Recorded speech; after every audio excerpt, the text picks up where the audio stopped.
It is midnight in Eastern Africa and 11 p.m. in Southern Africa. In Nigeria, it is 10 p.m. Our top stories tonight.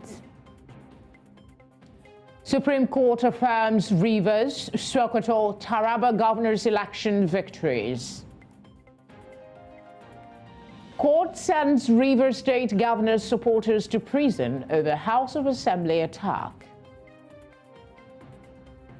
Police arrest suspects of Christmas Eve attacks in Plateau.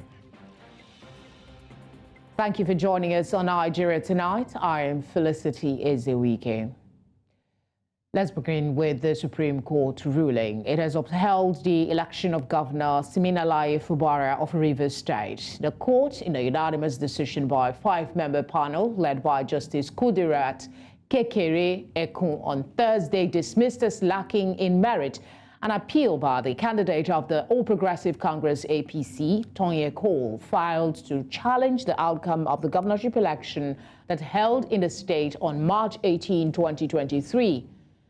In the lead judgment, the Apex Court said it found no reason to dislodge the concurrent verdict of the Court of Appeal and the Rivers State Governorship Election Petitions Tribunal, which upheld Fubara's victory at the poll. The court held that Cole did not establish that the election was not conducted in compliance with the provisions of the Electoral Act 2022. This brings us to the end of an election cycle, and I'm grateful to God Almighty for the courage to see it through. Of course, there's disappointment that we did not win because we believe that we had a very, very good case. But that notwithstanding, I want to congratulate all Rivers people for just seeing this through. And at the end of the day, I want to wish the governor, Siminalayi Fubara, all the best.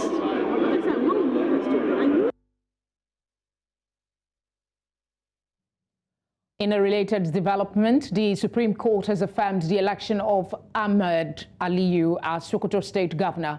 Reading the lead judgment, Justice Tijani Abubakar dismissed the appeal of the PDP and its governorship candidate, Saidu Umar, agreeing with the reasoning of the court below. Similarly, the Supreme Court has upheld the election of Agbu Kefas as Taraba State Governor. Reading the lead judgment, Justice Lawal Garba dismissed the appeal by the New Nigeria People's Party and its governorship candidate, Yahya Sani, for filing an incomplete record of appeal. In the meantime, kinsman of Governor of Delta State has urged opposition political parties to join hands with the governor to accelerate the development of the state. This is coming as a group of supporters celebrates the victory of Governor Sheriff Oborevwori at the Supreme Court as duly elected chief executive of the state. News Center's Austin Azu tells us more. The victory of Sheriff Oborevwori at the Supreme Court as duly elected governor of Delta State is yet to die down as more celebrations continue to spring up across the state. This time, a rally was held by a political support group in the state, Team Sakpere for Oborevwori at Agalokwe, in Okwe, the governor's home local government area. They marched around the community expressing gratitude to God Almighty for the victory given their son through the several litigations he survived to be affirmed as governor.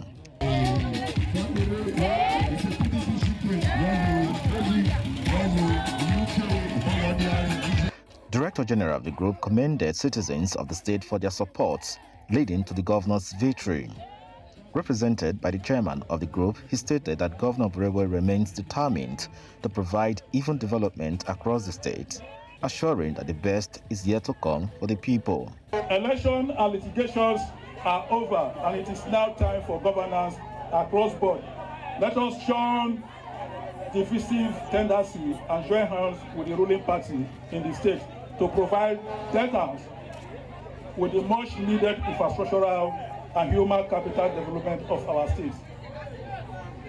Already, Governor Oborevwori has hit the ground running and did not allow the court cases to slow down delivering of his small agenda for data. Others who spoke employed members of the opposition parties to join hands with the governor by bringing all their ideas and good intentions to ensure development and progress of the state. Oh no, man, this is our own. Nobody will share it with us. On behalf of the community, I express our gratitude to Sapere, to our neighbor governor who was able to crush 38 arrows. All the arrows that fighting against him were thrown off. So glory be to God. We give all thanks to God for all He has done for Sheriff Oborevori. When the women of Okpe, we are so very happy, and we thank God and the people of Agaloko. You can see the overwhelm and the oversegment of our people, youth, women, elders, celebrating with us here. Thank God for what God has given unto Okpe, not only Sheriff, but generally Okpe. And we, Agaloko, we are here to celebrate the victory of Okpe. This victory is not only the victory of Sheriff, but the victory of Okpe. And our victory will continue. The victory rally featured a motorcade and motorcycles with jubilant members who had enough to eat and marry. In Asaba for News Central, I'm Austin Azum. A federal high court in Abuja on Thursday ordered that 5 men be remanded in Kuje prison, Abuja, over the attack and destruction of the River State House of Assembly. Justice Bolaji Olajuwon said the 5 arrested in Port-Harcourt but brought to Abuja for prosecution will remain in prison until February 2, when their bail applications will be considered. The 5 are Chime, Ezebalike, Lukman, Oladele, Kenneth, Kpasa, Osiga Donald, and Ochueja, thank God. They were arraigned on a 7-count charge. The defendants are accused of committing alleged terrorism offences by invading, vandalizing, and burning down the River State House of Assembly in the wake of the political crisis witnessed in River State in October last year. To take a look at this, I'm joined by human rights lawyer Ekine Henry. Ekine, it's good to see you again. Thanks for joining us. These men, they're accused of terrorism and murder. These are weighty crimes in Nigeria. What more can you tell us about the strength of the case against the defendants? Good evening. It's my pleasure to be here again. I think the first aspect of my worry and concern, which I haven't really been able to reconcile, is how these alleged offenses, took place in River State, and then these individuals, criminal suspects, find themselves in Abuja for prosecution. That's one thing I haven't quite been able to reconcile. And I don't know, in the coming days, when they probably will get into a full trial. I honestly had that curiosity. I was thinking as a lawyer, you would have maybe a better explanation for us. I actually had the intention of asking you that. Something happened in Rivers, and they are now in Abuja for the case. Does that happen normally in the judiciary? It doesn't happen normally. That's why even right now, I think I would have to inquire and try to find out what the justification would be. Because I can say it straight away, a part of what will determine jurisdiction or the powers of a court, I'm not at this moment, because it's sub judice, and being a lawyer, I'm not really getting into the merit. But for viewers to understand the elements and circumstances that will determine jurisdiction of a court, it could be territorial and, of course, even statutory in terms of the powers of that court to determine certain kind of offenses. So territorial is in respect to where the alleged offense took place. So this is a fact that the alleged offense, as you're even showing on your screen, took place in River State, particularly on Moscow Road, part of Port-Harcourt, where the River State House of Assembly is. And then the subject of alleged destruction, the River State House of Assembly complex, is in Port-Harcourt. The individuals, the suspects themselves are in Port-Harcourt. So we'll follow on to probably inquire and know the justification for that trial to take place in Abuja. All right. Okay. Having said that, having said that, the Constitution is clear as to every person that's been alleged to have committed an offense to go through trial in public, in court, and then in public means in open court. That's one. Another aspect of the provision of the Constitution, they are presumed innocent until proven guilty. The detention, the order to detain them in the correctional center is a normal one. That is to say that when any arresting authority, including the police, arraigns any criminal suspect in court, ideally, the power of that arresting authority to hold that person in their primary custody ceases. So the court where the court will direct any person generally to be kept in custody as pretrial detainee will be the correctional facility. So it is not a sentence. The matter has actually not gone into trial, so it's not a determination on the merit. It is not that they have been committed, really, as sometimes we hear is being reported on some aspects of the media.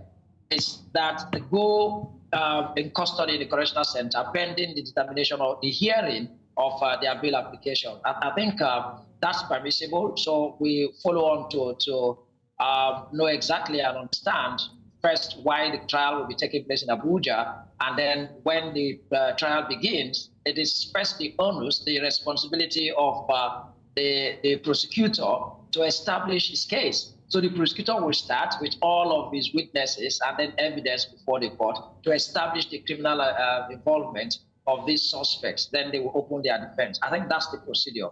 I understand there are a lot of issues you can talk about because, the case is already out.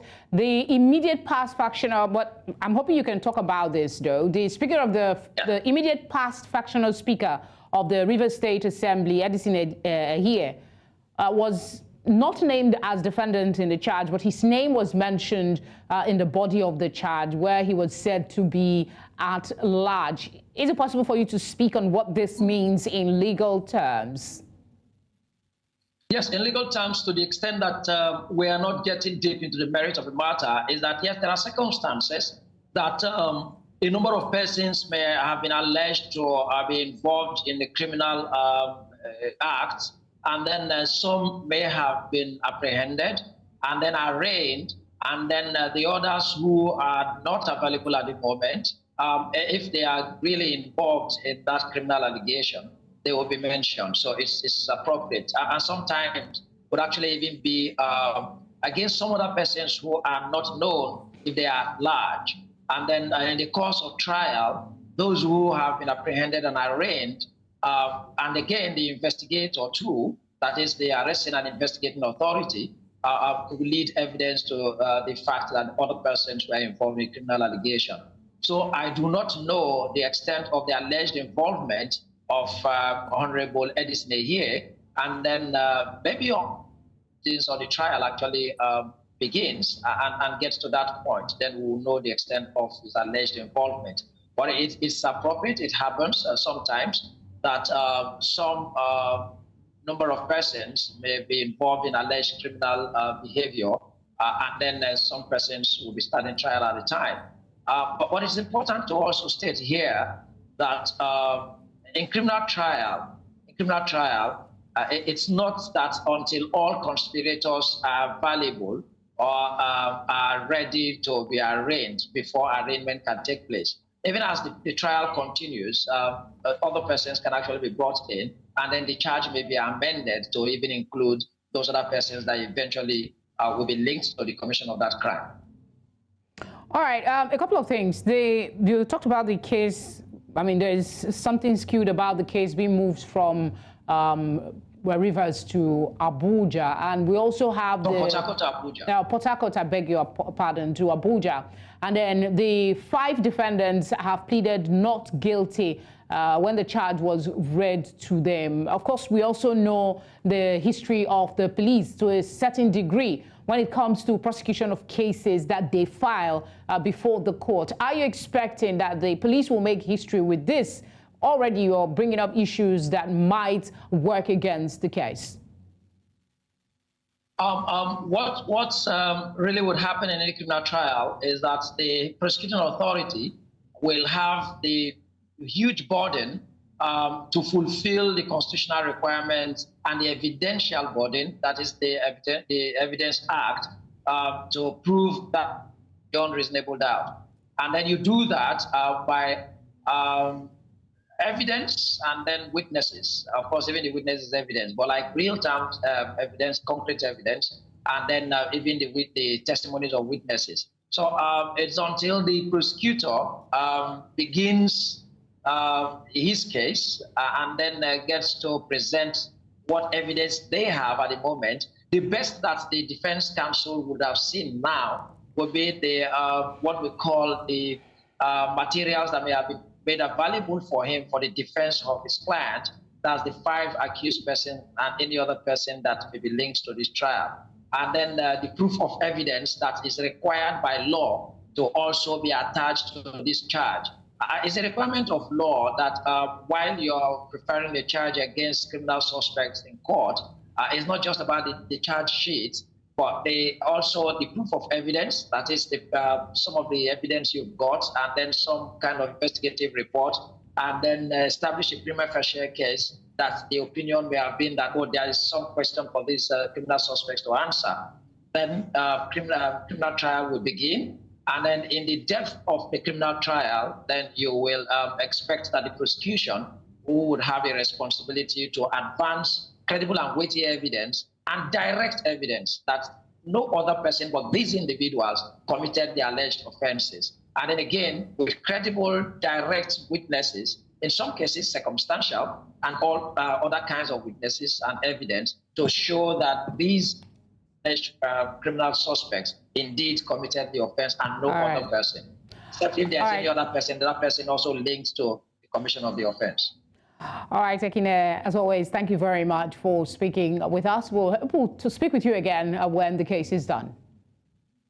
Thank you very much. It's always my pleasure to have the opportunity to be on your platform to contribute to this understanding. The Ondo State House of Assembly on Thursday screened and confirmed Oladele Adelami as the Deputy Governor of Ondo State.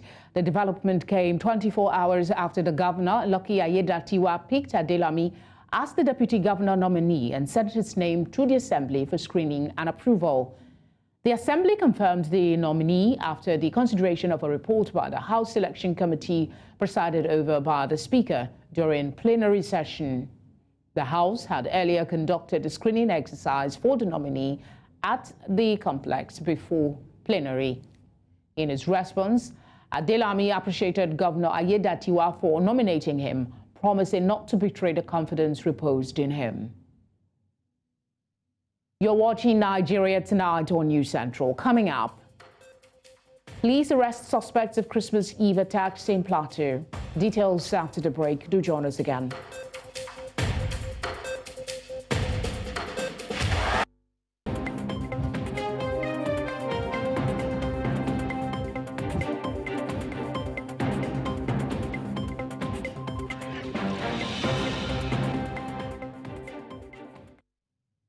If you've just joined us, you're watching Nigeria Tonight. A reminder of our top stories. Supreme Court affirms Rivers, Sokoto, Taraba governor's election victory. Court sends Rivers State governor's supporters to prison over House of Assembly attack. Police arrest suspects of Christmas Eve attacks in Plateau. Thank you for staying with us. Stakeholders of the 19 states of northern Nigeria are set to discuss the present challenges facing the region and recommend ways of enhancing the fortunes of the region. This will be happening at the Sir Ahmadu Bello Memorial Lecture, which Vice President Senator Kashim Shettima and other dignitaries of the region will be attending. News Center's Umaru Kirawa completes the report. Northern region, just like other parts of Nigeria, has been grappling with various challenges over the years, including insurgency, poverty, unemployment, and communal conflict. Gathered here are journalists from different media organizations and the Joint Organizing Committee for the 10th Annual Sir Ahmadu Bello Memorial Lecture. The event hopes to provide a space for stakeholders to share ideas, expertise, and experiences in order to find practical solutions that can be implemented to better the region. The Sir Ahmadu Bello Memorial Lecture is an annual event that seeks to promote intellectual discourse and the reflection on critical issues affecting the northern region and Nigeria as a whole. It serves as a veritable platform to honor the legacy of leadership and good governance of Sir Ahmadu Bello. The Ahmadu Bello Memorial Foundation was set up in 2009, and it is the brainchild of the Northern Governors Forum.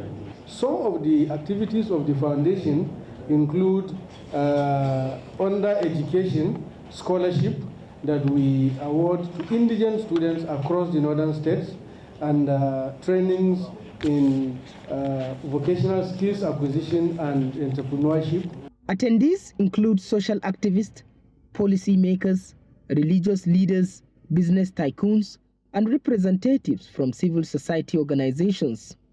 The diverse group of stakeholders is said to reflect the commitment to inclusivity and the acknowledgement that addressing the region's challenges requires a collective effort. This year, we have chosen Borno State as the host for the annual lecture, and this decision is particularly significant due to the theme of the lecture, that is, creating pathways for peace, tackling banditry and insurgency through good governance for sustainable development. Professor Tijani Mohamed Bande, GCON, Nigeria's permanent representative to the United Nations, and the one-time president of the United Nations General Assembly will be the guest speaker.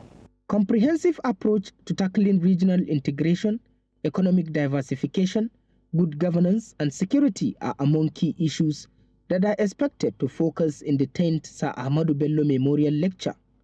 In Borno State for News Central, Umaru Kirawa. To further discuss this, I'm joined by Head of Department, Mass Communication, University of Maiduguri, Dr. Abdul Muttalib Ado Abubakar. Thank you very much, Dr. Abubakar, for giving us your time. All right, I understand we're having some trouble connecting with the doctor. We'll try and do that and get back to the conversation about security in the northern parts of the country. But let's move on to other stories for now. The presidential candidate of People's Democratic Party in last year's election, Atiku Abubakar, has demanded explanation from the federal government over an emergency loan of $3.3 billion by the NNPC Limited. Atiku Abubakar, who is also a former vice president of the country, in a statement he personally signed, expressed worry that since the loan was secured last year, the Tinubu-led administration has handled the affair in secrecy. The deal is supposed to be a crude-for-cash loan arranged by the African Export-Import Bank, which was said will cushion the harsh foreign exchange environment. According to the statement, a special-purpose vehicle called the Project Gazelle Funding Limited is driving the deal, and it was incorporated in the Bahamas. The SPV is the borrower, while the NNPC is the sponsor, with an agreement to pay with crude oil to the SPV in order to liquidate the loan at an interest rate that is little over 12%. 8 suspects have been arrested by the men and officers of the Nigerian police in Plateau State in connection with the Christmas Eve attacks in some areas of the state. This was confirmed by the police public relations officer during a press briefing to parade the suspects. News Central's Chizoba Anyowe was there and now tells us more. Apart from these 8 suspects, there were 9 others arrested by the security agents in connection with the recent attacks in Mangu local government area of Plateau State. It is still not clear what the cause of this most recent incident is, but many lives have been lost, just as houses, worship centers, hospitals, and other properties were burned. Misunderstandings come very often, so there's no specific issue that you say this is the one that's always causing it. What happened now, something caused it. What has been happening before, different things caused it. So each one that comes, we are prepared to handle it as it comes. In furtherance of putting an end to the recurrent issues in these affected areas, more manpower has been deployed. An attempt by some criminal assailants in Panyam district to set fire on some worship centers was prevented by the swift intervention from the police and with the help of some elders of the community and other security agencies. Also, in another development, to further strengthen the existing security architecture in Mangu LDA and ensure compliance with the curfew imposed by the government and prevent further escalation of the incident, which is almost snowballing into an ethno-religious crisis.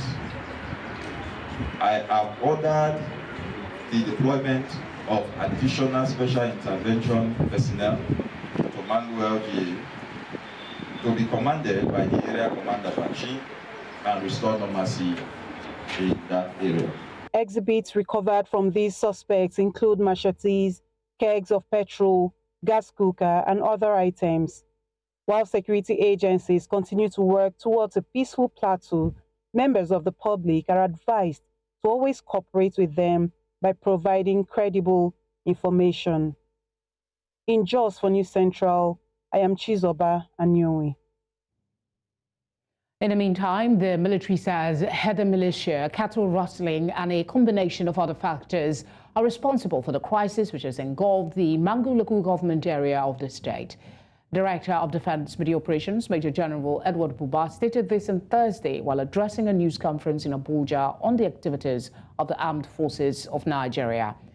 He, however, said that special forces have been deployed to hotspots in the state to contain the situation. General Buba added that the defense headquarters will meet with the chairman of the Christian Association of Nigeria in the local government, Reverend Timothy Dalok, over his recent comment accusing the military of supervising the killings of Christians and the destruction of properties in the state. We are currently faced with a challenge, particularly in Plateau State, and it all emanated from tension breaking out in Mangu on the 23rd of January. The situation escalated and resulted in the breakdown of law and order in Mangu and adjoining communities. The crisis started from Gangaram, Water, and it escalated to other parts of Mangu local government area despite concerted efforts by troops deployed to the general area to restore normalcy. During the course of my brief, I will speak more about that situation. The Nigerian police says that it has rescued two kidnapped victims who were abducted in separate incidences within the Federal Capital Territory. This was made known by the FCT Police Commissioner while parading some suspected kidnappers, saying several firearms and ammunition were recovered from the suspects. He adds that the rescue was made possible following information provided by the public to the police and urged citizens to continue to cooperate with security agencies to help stop crime. The police operatives from Ondo Division and the anti-kidnapping unit of the command made a concerted effort to have the victim rescued and suspects arrested. The effort paid off on the 21st of January 2024 when the DPO received an information that something abnormal is happening in a particular house at Soka village. The DPO moved in and cordoned the house. Behold, the kidnapped victim was found with one Muhammad Ebel armed with Mark IV rifle with 10 rounds of gas ammunition. He was promptly arrested and the arm recovered from him. The victim was rescued but with gunshot injuries. I had also to call all my counterparts in the contiguous states to the Federal Capital Territory, more especially Kaduna. This contact paid off as police operatives in Kaduna intercepted the armed hoodlums at the filling station in Kau, Kaduna. Well, on a short break, the news continues right after. Do stay with us.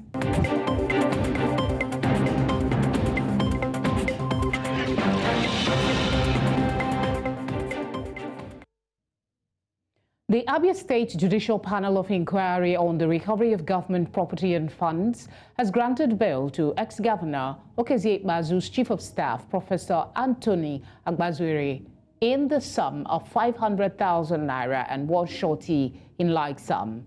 Agbazuere was invited by the panel a few weeks ago to account for the government vehicles he used as Chief of Staff. News Center's Chime reports. The panel had issued a bench warrant on the former Chief of Staff to ex-Governor Okezie Ikpeazu, Professor Anthony Agbazuere, to give account of the official vehicles he used while in office when he failed to honor the invitation earlier. Agbazuere, in his submission and defense, said he had maintained a clean record in all his public service life, but only went home like other aides of the then governor with the said vehicles as an executive council decision. My Lord, what you're doing is fact-finding. So what is bad about it? Nothing.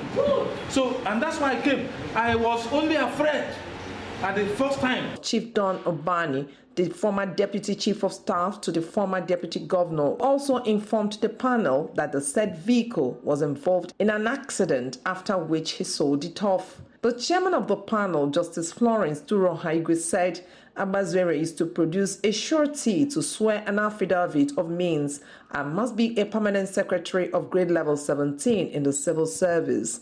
The witness pleaded with the panel to reconsider the surety from him, as it would be difficult to get any to stand in for him.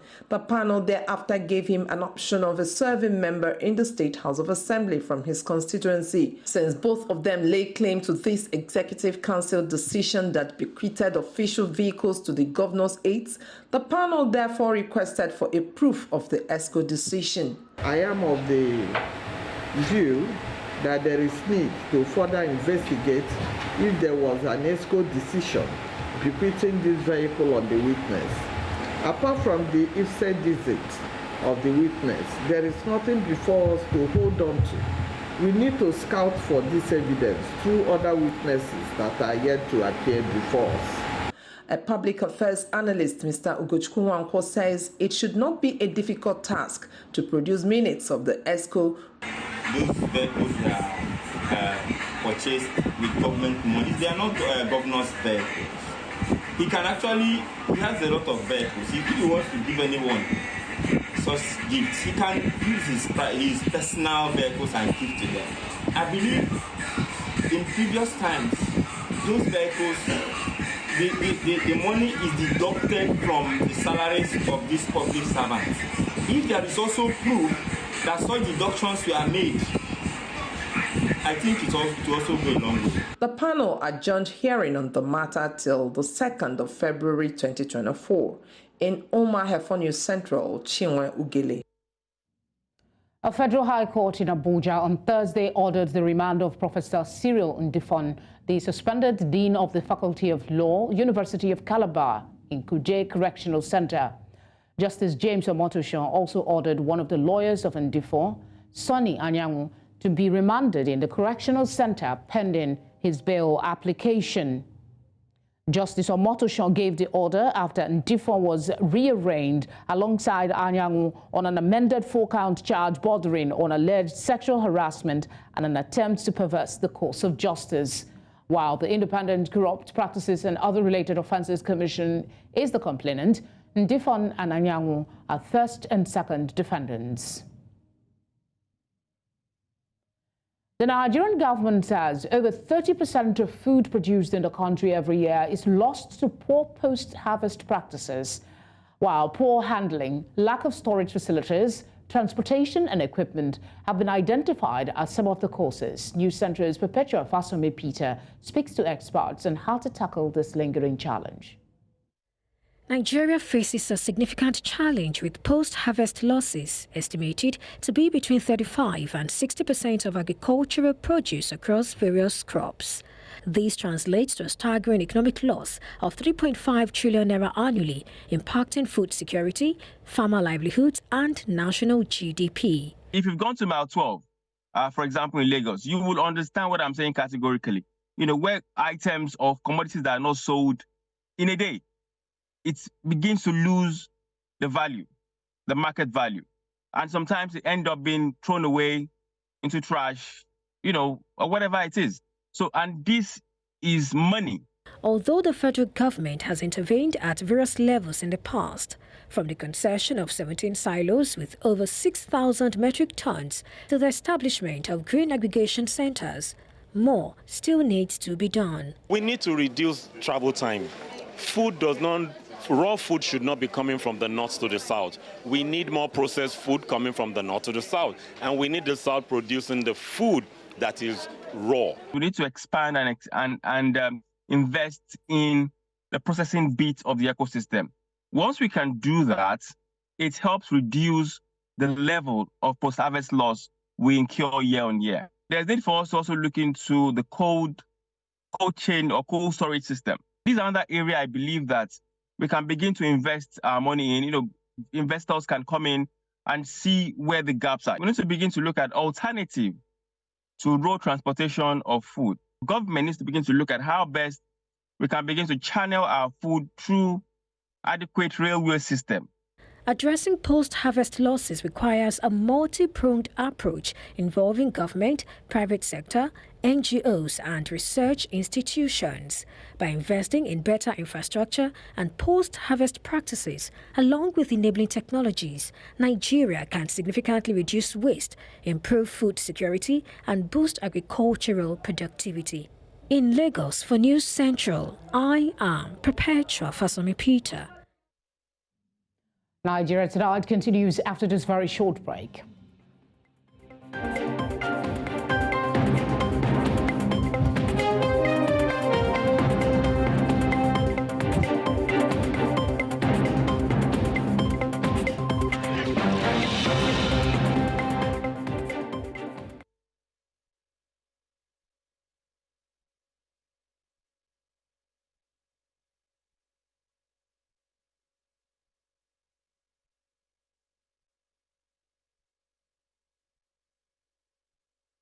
Glad to know you're still with us.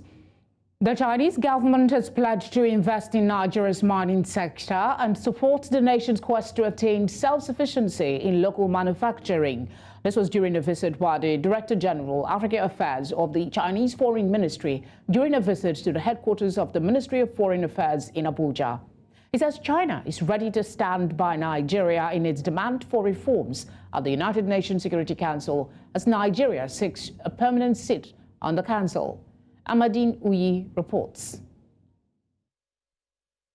The delegation from China was led by the Director General of the Department of African Affairs of the Chinese Foreign Ministry. Nigeria's Minister of Foreign Affairs, while receiving the delegation, says that the visit is proof of long-standing relations between both countries. Today we have a delegation from China led by the Director General Peng. It's a very important delegation because he is responsible for Africa. So we're deeply honored to have him here. We've had a range of discussions surrounding the very close and strategic relationship between Nigeria and China. With China's footprints in Africa visible in the construction, maritime, and several key sectors, both teams emphasize the importance of infrastructure to Nigeria's development, with the visiting delegation assuring Nigeria's government of the Chinese government's commitment to support the nation achieve infrastructural milestones. As you're well aware, Chinese companies are involved in major infrastructure projects in Nigeria. And of course, for us, infrastructure is key to our development. And development is one of the 4 Ds of the President Tinubu foreign policy agenda. And there's also a lot of trade that goes on between Nigeria and China, both ways. And it's something that we want to see expanded. Infrastructure is one of the priority field, China and Nigeria cooperation. Recently, maybe last month, we Chinese bank, China Development Bank, issued a new loan to the railway project in your country. So that is a clear demonstration. China still ready to committed provide financial support under your request to your infrastructure course, of course, in a sustainable way.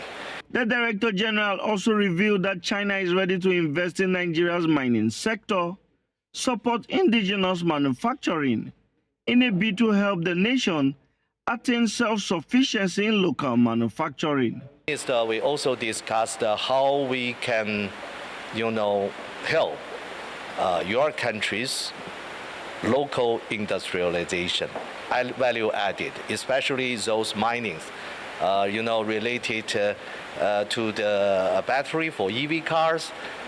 Nigeria has very rich in this kind of mining.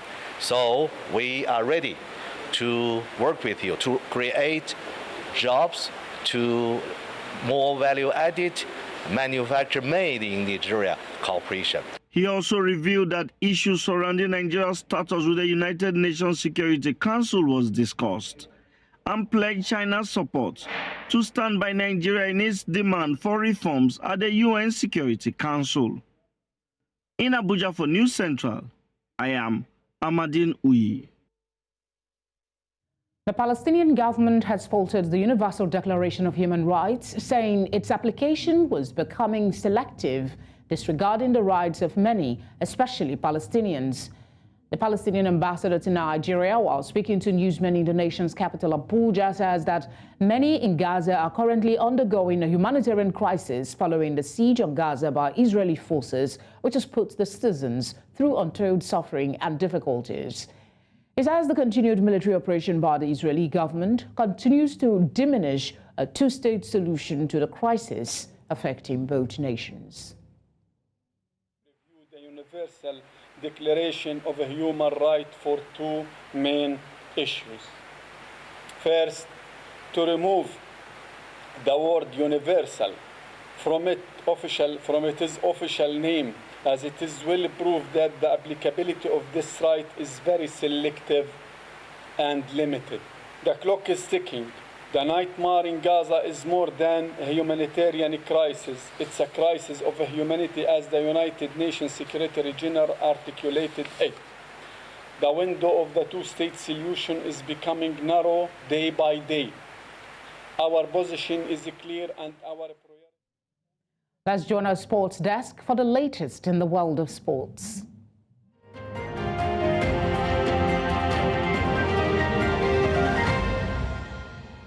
Cameroon's captain Vincent Aboubakar has recovered from injury and is now available for selection ahead of Saturday's AFCON 2023 round of 16 clash with Nigeria's Super Eagles. The 32-year-old did not feature for Cameroon throughout their group games due to an injury he picked during training just few days before the start of the tournament. Aboubakar took part in his first team's training session, which lasted for 90 minutes on Wednesday. Also, Clinton Ng was reported to have recovered from injury and is also available for the game on Saturday. If selected, Saturday's clash will be Aboubakar's third against the Super Eagles after facing them in 2015 and 2017. His first encounter with the Eagles was in a friendly game in 2015, which Cameroon lost 3-0. Aboubakar was the top scorer at the AFCON 2021 held in Cameroon with 8 goals. The chairman, Nigeria Premier Football League Youth League Committee, Emeka Inyama, has called on clubs to ensure proper documentation of their players ahead of the screening scheduled for the 31st of January. Inyama, who stated this on Thursday, said that proper documentation was required to avoid players being disqualified due to the negligence of their clubs.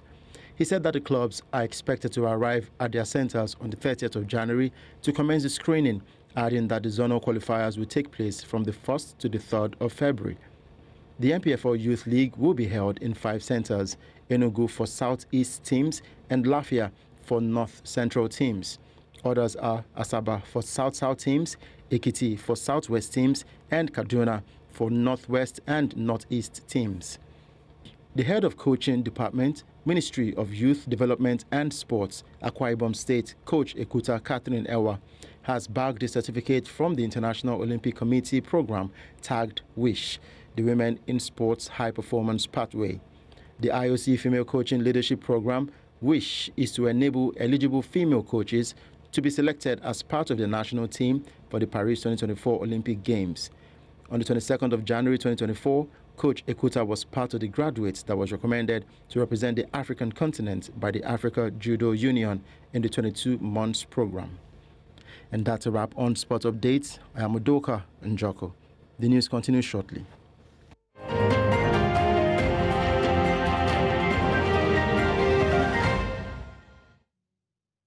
And that's all on Nigeria Tonight. But before we go, let's take another look at some of the big stories. Supreme Court has affirmed Rivers, Sokoto, Taraba governors' election victories. Court has sent Rivers State governor supporters to prison over House of Assembly attack. We also brought you news that the police have arrested suspects of Christmas Eve attacks in Plateau State.